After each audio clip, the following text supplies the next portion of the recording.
Hello, Rose, and today we're going to be talking about the contradiction choice, the first case on how we must choose what it means that we must experience the true as rational. This is going to be featured in the Absolute Choice, Inspirations of Hegel. As noted in the paper, The Absolute Choice, a version of which I had the joy of presenting at Cadell's Hegel Symposium recently, which was wonderful. And you can find the videos of it at philosophyportal.com, which is run by Dr. Last. And there we noted, as we note here, Dr. McGowan thinks probably the statement that had the most problematic effect on the understanding of Hegel's philosophy is found in the preface of the Emancipation of the Elements of the Philosophy of Right, and that would be the famous "What is rational is actual, and what is actual is rational." Dr. McGowan, in his book Emancipating Hegel, will talk about how the ability to think and internalize contradiction is critical for Hegel. So what in the world does this phrase mean? And in many respects, he's going to go through and try to argue that what is rational to us, actual means kind of significant. So what is rational to us is what we find significant. And what is significant to us is what we find rational. If we find it significant, we're going to think it's worth thinking about. And the statement is not that massive then. In a way, Dr. McGowan wants to stress that it's not really that big of a deal. But when you have a Enlightenment background or a rationalistic background, then it sounds like that Hegel is saying that everything that is real is rational, and what is rational is real, which would sound like a kind of one-to-one correspondence between rationality and actuality. But Dr. McGowan is going to work very hard to show that is not the case. And in fact, he's going to say that the ability to think contradiction is what is critical. Now, we should first ask, do we even actually think contradiction? It's kind of funny to think if it's possible to think a square circle. And it would seem as if we don't. So what does it mean to think contradiction? First off, just because some contradictions we can't think, it wouldn't follow that all contradictions are unthinkable. In the same way that just because I get some answers wrong or some ideas wrong, it wouldn't follow that it's impossible to have right ideas, for example. So even if I can't think a square circle, for example, it's possible for me to mistake a cat as a groundhog, which would be for me to think that a thing was what it wasn't, which would be A equals B, a kind of contradiction. Furthermore, I can try to think a contradiction. I can try to think of the bookshelf nearby as being different from what it is while looking at what it is. I can think of it as being what it was yesterday, which is not what it is now because it's undergone becoming, and all of those would be versions of trying to make a thing be what it is not, and that would be a contradiction. I can look at a car, and even though in its very facticity, it's going to kind of say to me, this is for transportation, I can think of it, I can look at it and go, oh, I could sleep there. And that would be an example of making a thing be what it is not, or freeing myself from the confines of the immediate identity given to me by the design and the facticity that I'm used to. Thus, I could make a thing be what it is not. And these are all, we can think of contradiction as the ability to think what is not immediately given in facticity, what is not immediately given. And we can go, well, that's not really a contradiction because, the bookcase that is currently right now, this bookcase isn't literally the bookcase of yesterday.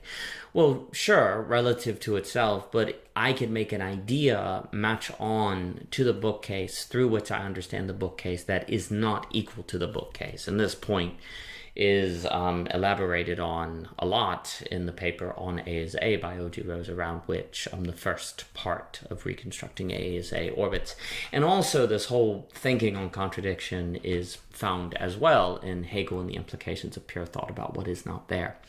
So even if it's the case that we can't say think 2 equals 5, we can still think things are what they are not and understand them according to what they are not. And this is what it means to think contradiction. We could also associate contradiction with paradox, if we wanted, with becoming. And there are distinctions between, say, a logical contradiction. Say, if I were to tell you that Paris is located in America, that would just be a mistake. And so you could also make, distinctions between mistake and contradiction. So anyway, when I think I solidify a becoming into a being, and this is stressed by Dr. McGowan, everything around me is a becoming, a process, something that's changing through time, and yet I am able to think of it as a being. I'm in a way able to deny what it actually is, to solidify it into something I can understand. It's talked about elsewhere, but being is not inherently bad. It's just why, being as a category, A is A even, is not inherently bad if it's located within A equals B, or becoming. There's being and becoming, but not becoming and being. So anyway, I approach the world naturally in terms of everything as A is A, or as a solid being. And it would be natural for me to then rationally conclude that I should think according to A is A. But you see, since things actually aren't A is A, this would be for me to approach the world as it is not. And also discussed throughout O.G. Rose and, say, the Philosophy of Lack series with Dr. Last and Mr. Adlin and Mr. Eber. There's also talk about how holistic A is A thinking ends up in effacement. It ends up a source of pathology and problem that we have to learn to come to terms with the lack, which ultimately is an A equals B, because A is always lacking B and B is always lacking A. And so there's a kind of lack you have to live up with there. And if we don't, then we undergo effacement. But you see, since we naturally experience the world in terms of A is A, well, then that would suggest that we are organized by thinking to rationally lead ourselves into effacement. Truth organizes rationality. It is natural for me to conclude that being is truth, that everything is a being, and thus to rationally think according to being, which means I end up in effacement, because everything is actually a becoming. And this is where we start talking about the contradiction choice, because I have to choose if I'm going to think of my understanding of things as a kind of contradiction, as a kind of paradox. Nowhere in reality do things give themselves to me as a becoming. Everything gives itself to me and experiences as a being. So I have to choose against that being, that experience, in order to see things in terms of becoming. This right there would suggest the existence of choice which is not totally bound by facticity or materiality, and by extension determinism, because nowhere in experience am I forced to think in terms of becoming, yet I can choose to think of things in terms of becoming. So it's a free choice. Also, since it's not given, here's kind of the key move. Also, since by what I experience, nothing gives itself over to me as a becoming, then there must be things beyond actuality or immediacy that makes possible the choice of seeing things in terms of contradiction, and that would have to be non-rational. And that would also mean that the rational isn't the actual and the actual isn't the rational, that there is non-rationality to being, because there has to be sources of choice beyond the actual and the immediate. And this would suggest and be evidence of the existence of non-rationality. So the ability to choose to think in terms of contradiction, to think of the world as AB as opposed to AA, would suggest the existence of non-rationality, and it would be the contradiction choice.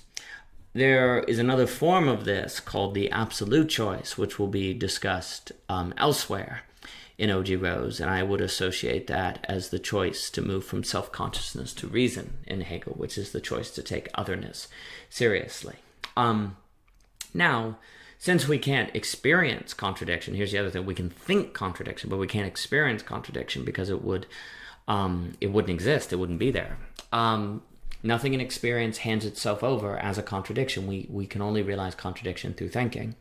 That means we have to choose to see the world in light of our thinking, but nothing in the world can make us do that or says that we should do that, and thus it is a choice. Thus, the Hegelian thinking according to contradiction is fundamentally a choice.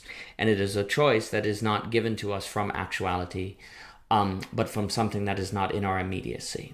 Something that comes from just our knowing and our experience and our belief, ultimately, that A equals B is the right way by which to put ourselves toward the world.